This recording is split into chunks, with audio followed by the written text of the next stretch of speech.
우리 같이 한번 또박또박 한번 읽어봅니다. 시작. 천국은 마치 밭에 감추인 보화와 같으니 사람이 이를 발견한 후 숨겨두고 기뻐하며 돌아가서 자기 소유를 다 팔아 그 밭을 사느니라. 아멘. 우리 옆 사람 바라보면서 한번 인사하겠습니다. 자, 좋습니다도 인사합니다. 오늘 교회 오니까 어떻습니까? 옆 사람 바라보면서, 자, 옆 사람 바라보면서, 옆 사람 보니까 어때요? 오늘 이윤아 찬양사역자님 찬양 어땠습니까? 자, 오늘 내보니까 어때요? 나는 별로 안 좋은가 봐. 소리가 적네. 옆 사람 바라보면서 다시 한번 인사합니다. 사랑합니다. 축복합니다. 더 잘됩니다. 인사하겠습니다. 할렐루야. 예, 말이 씨가 된다고요. 말이 씨가 된다고. 예. 하나님께서 우리에게 네 말이 내 귀에 들리는 대로 내가 시행한다고 하셨잖아요. 그죠? 예. 그러니까 우리가 좋은 말 많이 하고 살아야 돼요. 세상 살면서 좋은 말도 많은데 근데 또 안 좋은 말만 늘 하고 다니는 사람도 있어요. 예. 좋은 말 많이 하셔서 여러분 행복하고 건강한 믿음의 삶을 펼쳐나가시기를 주님의 이름으로 축원드립니다. 축원합니다. 2013년도 11월 8일에 필리핀 중남부 도시인 이 따콜로반 시를 강타한 이 슈퍼 태풍 하이엔이 들이닥쳤죠. 그 슈퍼 태풍 하이엔으로 그림 한번 띄워줘 보세요. 이때 필리핀 인구에 필리핀이 1억 정도 살거든요. 1억 정도 사는데 필리핀 인구의 10%에 해당하는 이 1000만 명 이상이 그런 이재민이 났어요. 그리고 그때 여러분 죽거나 실종된 사람이 어느 정도냐면은 12,000명 이상이 여러분 죽임을 당하게 됩니다. 또 수많은 농경지가 훼손이 되고 공항과 도로, 이 전기시설 등 주요 국가 기반 시설들이 다 망가져 버렸어요. 그래서 태풍이 지난 후에도 사회적인 혼란이 계속해서 이 필리핀 지역에 지속이 되었죠. 2주 전에 제가 필리핀에 선교지 답사차 이제 제가 다녀왔는데 지난번에 이제 저희 교회에 한번 다녀간 이 배홍규 선교사님이 이제 필리핀에서 이 필리핀 안티폴로에서 선교 사역을 하고 계시는데 배홍규 선교사님이 그런 말을 하더라고요. 이 배홍규 선교사님이 사역하는 이 안티폴로와 이 슈퍼 태풍 하이엔이 지나간 이 따골로바는 이 거리가 비행기로 약 1시간 정도 됩니다.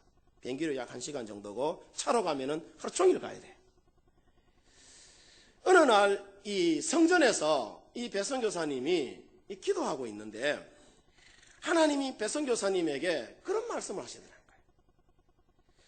배선교사, 야, 내 백성이 지금 신음하며 죽어가는 소리가 네 귀에는 안 들리나? 예. 너 여기서 그냥 편하게 그냥 있을래? 막 하나님이 이 자신을 혼내는 그런 이 소리를 이분이 들었다고 해요. 그러면서 하나님 하시는 이야기가, 야, 네가 하는 선교가 네 좋아라고 하는 선교가 아니면은 하나님의 선교냐? 목적이 어디에 있느냐? 그런 음성이 들리더라는 거죠. 그래서 사모님하고 의논하면은 그 위험 지역이라 가지 말라 할까봐 새벽에 그냥 배낭 하나 메고 무작정 따골로반 현장으로 가면서 그런 기도를 했다고 합니다. 하나님, 저는 이제 말씀에 의지하여서 어렵고 험한 이 태풍이 휩쓸고 간 이 따골로반 지역으로 하나님의 선교를 하러 하나님 저는 이제 떠납니다.治安이 불안하고 해일로 인한 2차 피해가 또 염려되는 그런 상황인데 혹 제가 하나님 잘못되더라도 주님께서 남아있는 내 아내와 두 딸의 남편이 되어주시고 또 아버지가 되어주셔서 눈동자 되어주시고 그들을 믿음의 선한 길로, 축복의 선한 길로 그들이 잘 달려갈 수 있도록 하나님, 내가 없더라도 하나님이 그들의 인생의 주인이 되어 주십시오.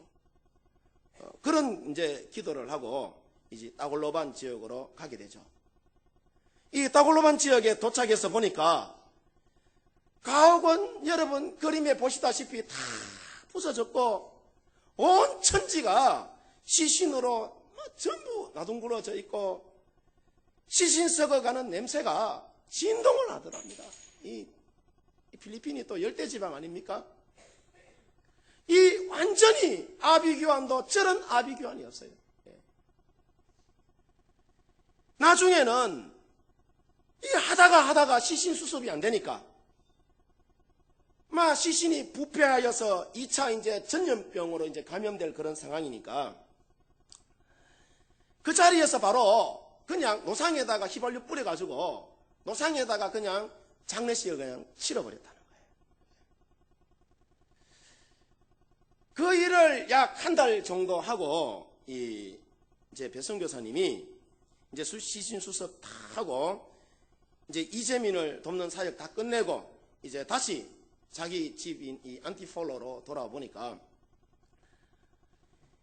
이 서울에 있는 어느 큰 교회에서 필리핀에 교회를 7개를 짓겠다고 하면서 이것을 도맡아서 할 분을 이제 우리 교회가 찾고 있는데 우리가 아무리 기도해 봐도 자꾸 배성교사님이 떠오르더라는 거예요.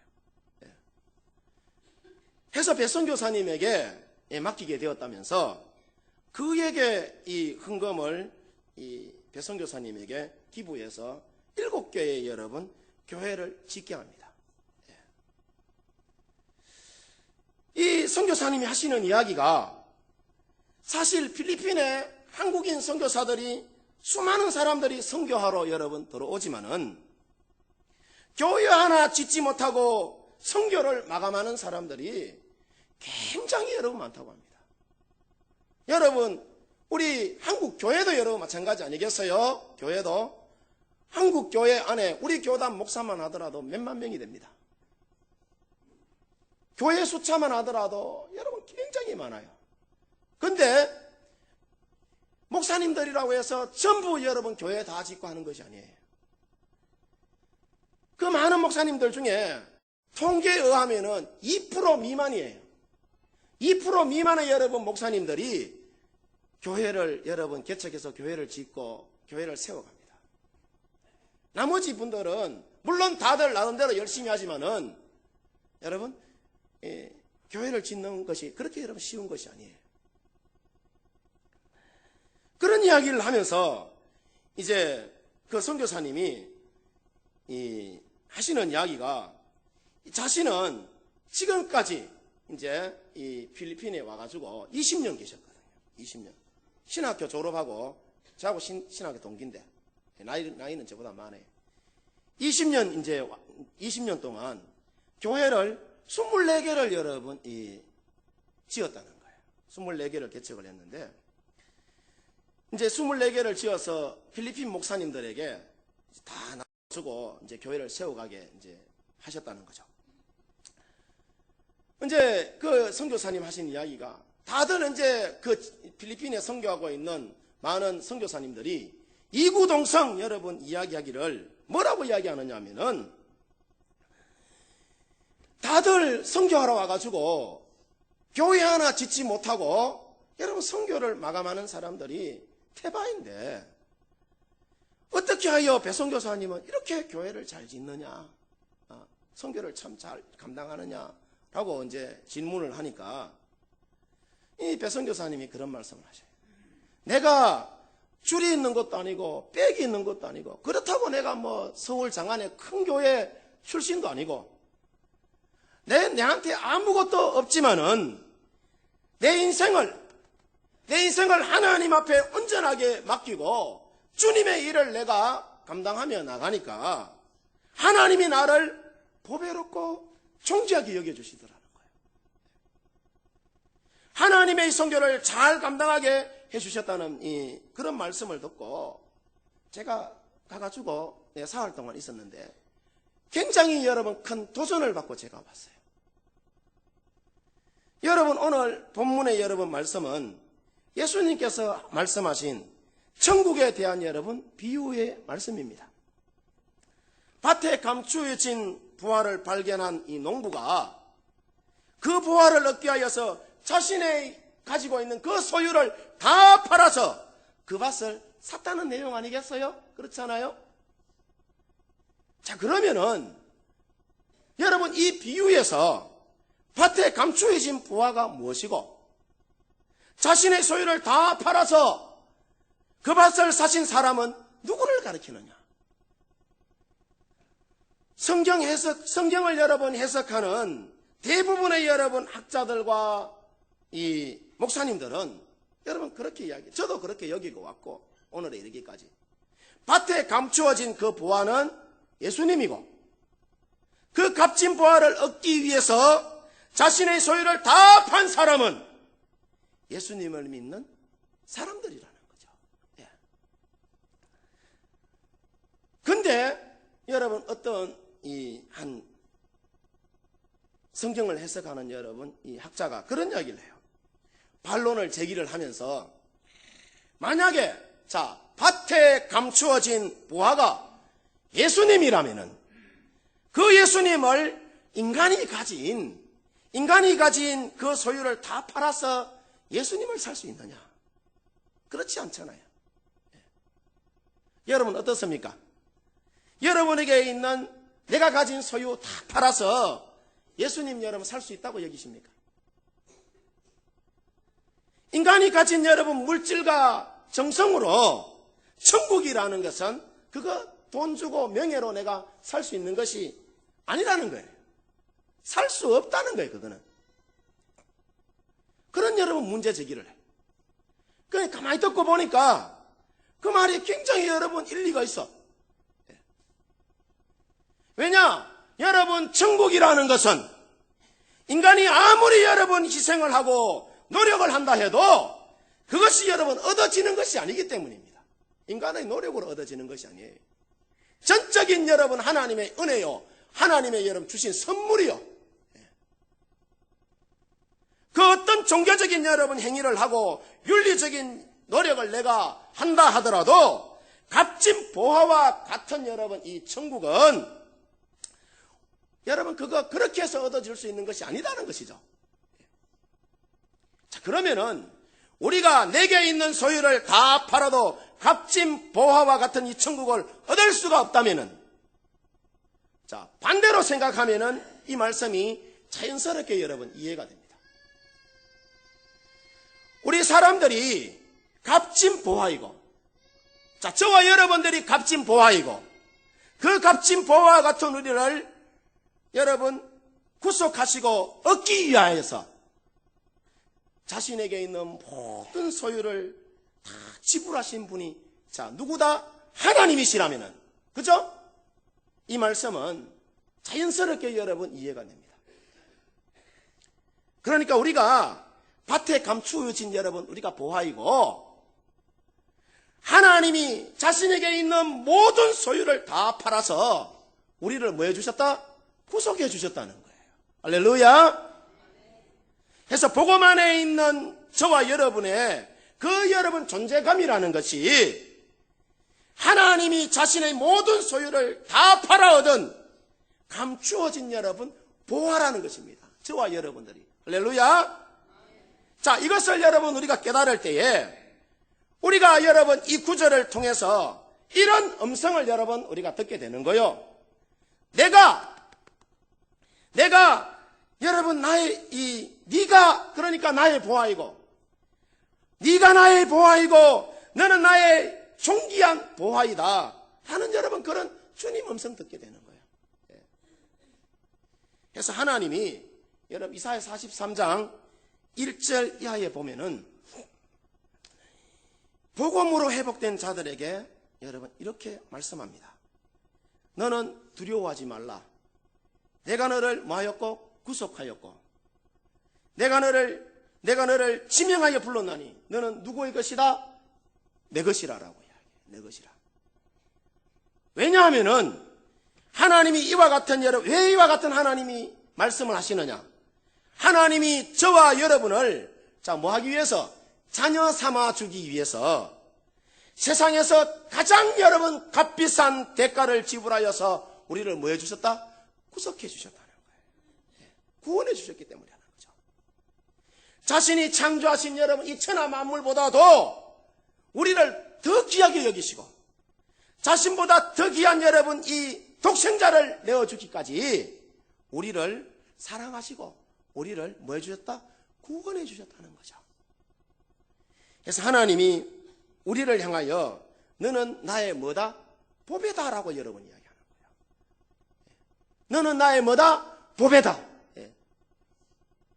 자, 이처럼 하나님이 자기에게 있는 가장 소중한 이 값을 지불하여 우리를 구원해 주셨기 때문에 하나님에게 있어서 우리는 여러분 값싼 존재가 아니라 값싼 존재가 아니라 값으로는 여러분 환산할 수 없는 값비싼 여러분 존재요. 우리가 자기 아들을 내어주시기까지 우리를 여러분 사랑해 주셨는데 자기 아들을 여러분 내어주시기까지 우리를 여러분 구원해 주셨는데 우리가 여러분 존귀한 자가 아니면은 누가 존귀한 자이겠어요? 그런데 하나님은 이사야 43장 이 3절을 보면은 자, 감추어진 이 보화를 사기 위해서 거기 보면은요 예수님만 여러분 보낸 것이 아니라 대저 나는 여호와 내 하나님이요 이스라엘의 거룩한 이요 내 구원자임이니라 내가 애굽을 너의 속량물로 구스와 서바를 너를 대신하여 뭐했다? 주었노라라고 여러분 이야기를 해요. 이 말씀이 여러분 그러니까 하나님께서 그러니까 이 말씀은 이스라엘이라는 여러분 선택한 여러분 그 백성을 구원하기 위하여서 애국과 구스와 서바를 속량물로 희생제물로 내어주셨다는 거예요. 근데요 이 말씀은 당시 이스라엘에만 여러분 국한되는 것이 아니라 한국의 여러분 오늘날 우리 근대사를 여러분 보면은 대한민국을 구하기 위해서 하나님 이런 일을 여러분 행하셨어요. 잘 들어보세요. 자, 조선시대 말 말이죠. 우리가 조선시대 말. 자, 일본이 대한제국의 이 항실과 우리나라를 여러분 짓밟기 위해서 명성황후를 여러분 시해하잖아요. 일본 깡패들 보내가지고 우리나라 젊은이들 강제로 끌고 가가지고 전쟁터에 총알바지 세우고 또 여러분 여자들은 이함부로 끌고 가가지고 성노예로 여러분 또 사용하잖아요. 그뿐인가요? 전쟁 무기 그거 생산하기 위해서 나이 많으신 분들은 여러분 다 알 겁니다. 집에 있는 이 녹그릇과 쇠붙이라는 쇠붙이는 모두 싸그리 다 빼앗아갑니다. 밥도 못 먹도록 밥도 못 먹도록. 또 일본 천황을 신으로 모시라며 또 신사참배 여러분 그거 강요하죠. 이에 반대한 사람들은 모두 여러분 감옥에 가두거나 아니면은 온갖 여러분 고문을 다 자행하여서 죽이고 그런 짓을 여러분 일삼았습니다. 그뿐 아니라 일본은 청일전쟁과 러일전쟁의 여러분 그 승리로 청나라도 러시아도 우리를 도와줄 수 없게 여러분 만들어버렸어요. 이때 나라를 위하여 수많은 여러분 이 독립투사들이 나라를 되찾기 위하여서 자신의 여러분 그 몸을 던지죠. 또 당시 교회는 여러분 또 어떤가요? 교회도 수많은 여러분 핍박과 순교를 당하면서도 이 대한민국 독립을 위해서 한국교회가 얼마나 열심히 여러분 기도해 왔는지 모릅니다. 자, 그렇게 해서에도 불구하고 당시 수많은 사람들은 대한민국 독립에 대하여서 대한민국은 저 흰옷 입은 백성들은 무지한 백성이기 때문에 독립이라는 것은 불가능하다 라는 여러분 의견이 세계 여러분 열강들의 대다수의 여러분 의견이었습니다.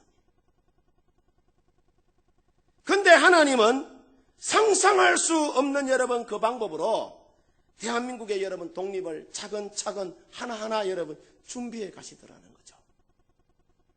2차 대전 당시에 이 독일의 여러분 히틀러가 원자폭탄 개발에 박차를 기합니다. 예. 저 윗동네 김정의처럼 말이죠. 당시 유대계 독일인 안슈타인이라는 여러분 세계적인 물리학자가 있었어요. 예. 이 사람이 원자폭탄을 개발하는데 가장 탁월한 지식을 소유한 사람임에도 불구하고 히틀러의 여러분 이 원자폭탄 개발에 이 안슈타인이 참여하지를 않아요. 목숨 걸고 참여하지 않습니다. 이분이. 왜냐하면은 원자폭탄과 같은 이 무기가 이 히틀러의 손에 들어가면은 세계가 어떻게 될지 불을 보던 여러분 뻔하기 때문이에요. 그래서 안슈타인은 어디로 망명을 하느냐 하면 미국으로 여러분 망명해버려요. 미국으로 여러분 망명하여서 당시 미국의 루즈벨트 대통령에게 원자폭탄을 히틀러가 먼저 만들기 전에 미국에서 먼저 개발해야 한다는 그 당위성을 편지로, 장문의 여러분 편지로 이 루즈벨트 대통령에게 보내게 돼요. 당시 미국의 형편이 어땠느냐?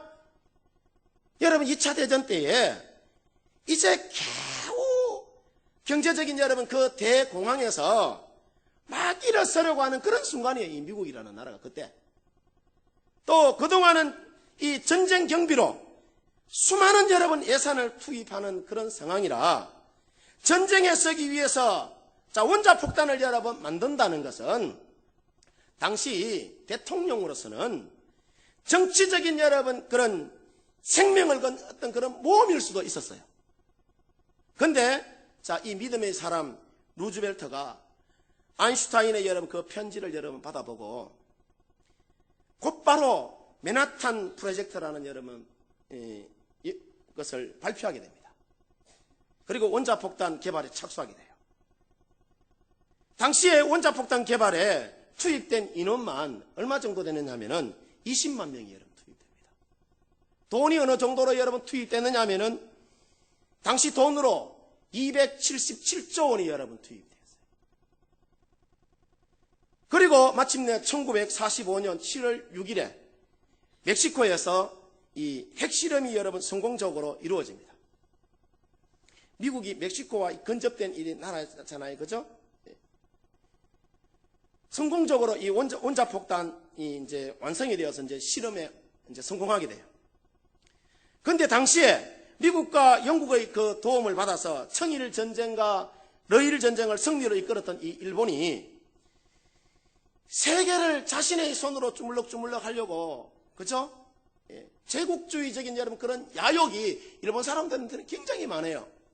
섬나라이기 때문에 그래. 미국과 영국을 배반하고 독일과 이탈리아와 연합해가지고 1941년 미국의 진주만이라는 이 미 해군 기지를 기습하게 됩니다. 여러분 영화에 도라도란강 그거 보면 나와요. 새벽에 기습을 해서 수많은 여러분 사람들이 죽고 엄청난 피해를 여러분 입습니다. 미국이 이때까지 전쟁 치러서 딱 한 번 짓는데 그때 진 거예요. 그때. 그러자 미국의 여론과 강요들이 새로 뽑힌 이 트루먼 대통령에게 그런 말을 합니다. 각하, 우리가 많은 나라와 전쟁을 해보았지만은 일본군처럼 잔인한 군인들은, 지독한 군인들은 우리가 본 적이 없습니다.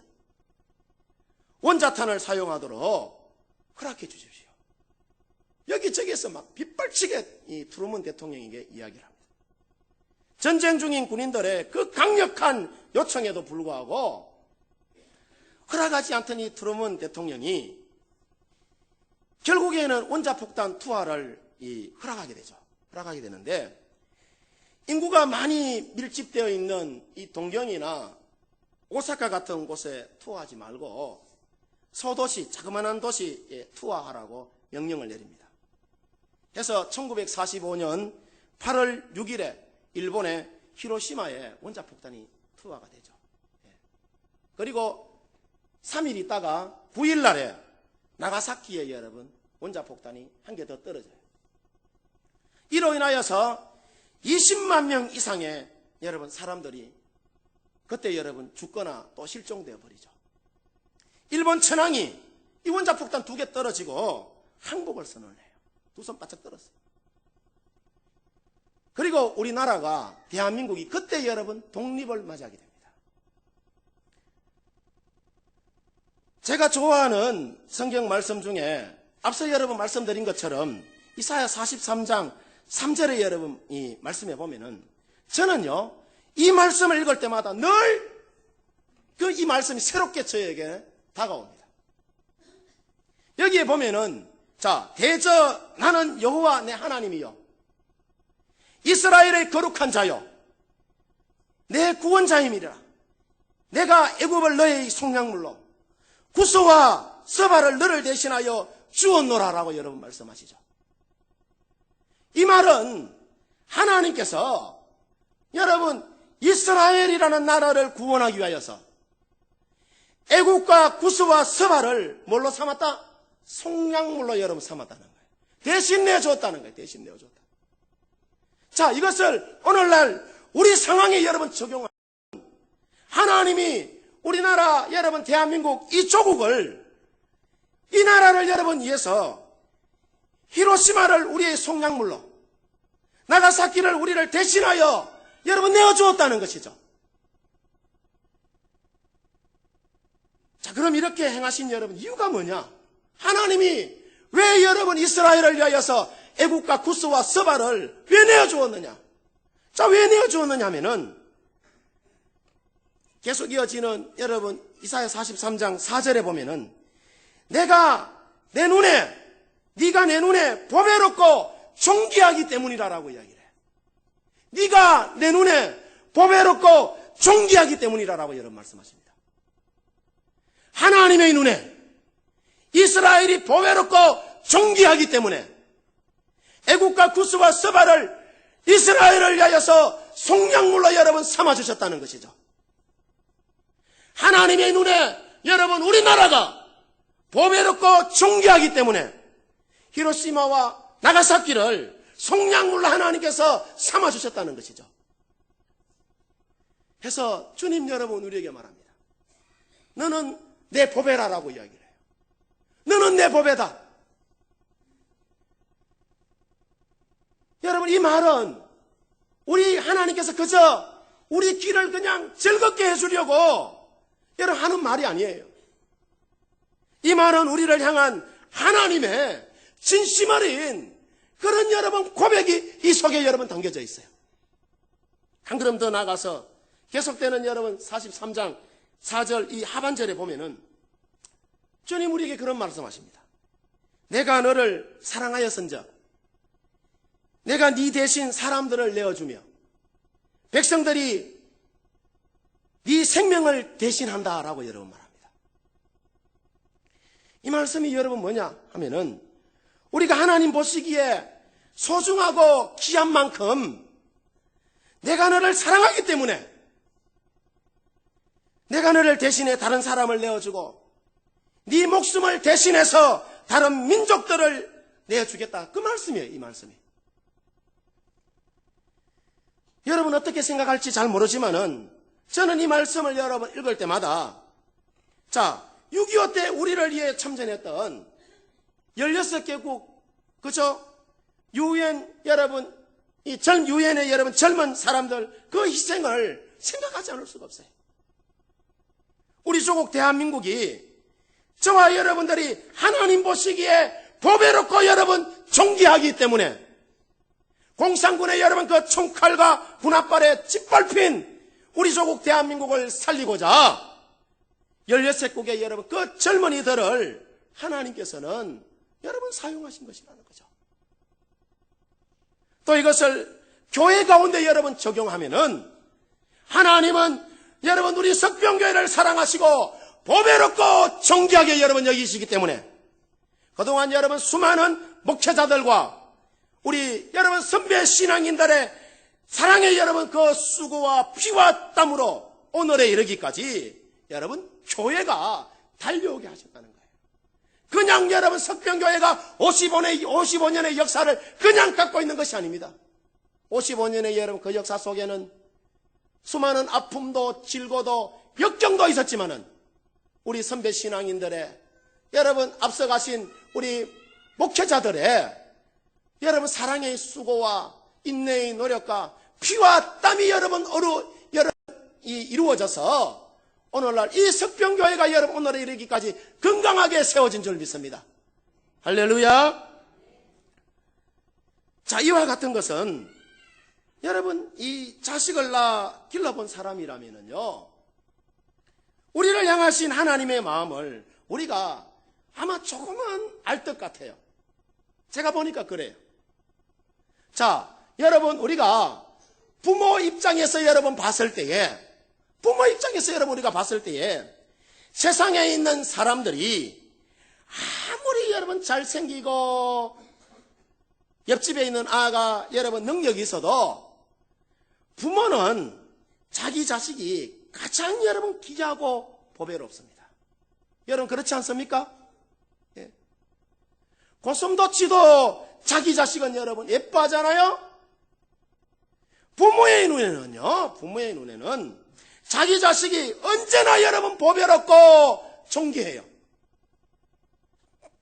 수준이나 실력을 떠나서 여러분 죄를 지어도 가가 죄를 지어도 내 새끼이기 때문에 다른 이유 없어요. 그냥 내 자식이기 때문에 내 새끼이기 때문에 가는 그냥 내가 봤을 때는 최고라. 부모 입장에서 봤을 때 그래. 자, 그러면은 이런 부모의 마음이 자 어디서 왔느냐 하는 거예요. 어디서 왔느냐? 바로 하나님의 형상인 성품에서 여러분 나왔다는 거예요. 하나님의 그 성품에서. 하나님께서 인간을 지으실 때에 바로 이와 같은 하나님의 마음을 담아주셨기 때문에 부모는 세상에서 자기 자식을 제일 존귀하고 보배롭게 여러분 여기는 것입니다. 그런데 나를 향한 하나님의 마음은 부모의 이 그 마음보다도 몇천 배나 여러분 더 깊고 오묘한 것이 우리를 향하신 하나님 아버지의 마음이라. 그래서 지난 시간에 여러분 말씀을 드렸습니다마는 다윗의 경우 그렇잖아요. 내 부모는 나를 버렸으나 하나님은 나를 영접하시더라라고 이야기하잖아요. 그뿐인가요? 시편 16편 3절에 보면은 시편 기자가 그런 말을 합니다. 땅에 있는 성도들은 존귀한 자들이니 나의 모든 즐거움이 누구에게 있다? 그들에게 있다라고 이야기해요. 그들에게 있다. 이 말은 이 세상에 있는 모든 성도들은 존귀한 사람들이기 때문에 하나님이 그들과 함께하는 것이 하나님의 뭐다? 기쁨이요 즐거움이라는 것이죠. 그래서 하나님이 너는 내 보배라라고 여러분 말씀하시는 것인데 여러분 우리가 이 한 가지 변하지 않는 사실만으로도 우리는 항상 여러분 기뻐할 수가 있고 모든 범사에 우리가 감사할 수가 있는 것이죠. 오늘 예배 가운데 참여한 여러분이 어떤 형편과 처지에 따라서 이 자리에 여러분 왔는지는 저는 잘 모르겠습니다만은 하나님이 우리를 보배롭고 존귀하게 여기신다는 이 사실 하나만으로도 우리의 여러분 이 가슴은 사실 뭉클해지는 것입니다. 왜냐하면은 하나님이 우리를 보배롭고 존귀하게 여기신다는 것은 우리를 하나님이 눈동자처럼 여러분 보살펴 주신다는 거예요. 그래서 여러분 모두 예수님 내 인생 주인 삼아서 예수님 따라 살아가는 그런 믿음의 삶을 우리 성도 여러분들이 이 자리에 모인 모든 사람들이 여러분 예수님 내 인생 주인 삼아서 믿음으로 살아가시기를 주님의 이름으로 축원드립니다. 우리가 예수님 따르는 여러분 믿음의 삶을 살아가면은 하나님은 우리를 보배롭고 존귀하게 여러분 여기신다라고 말씀하셔. 보배롭고 존귀하게.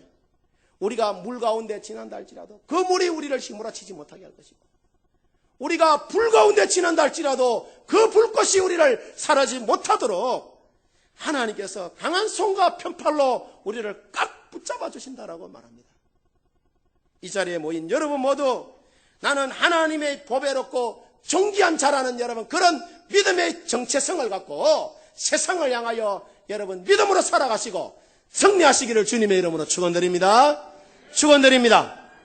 우리 함께 찬양하겠습니다.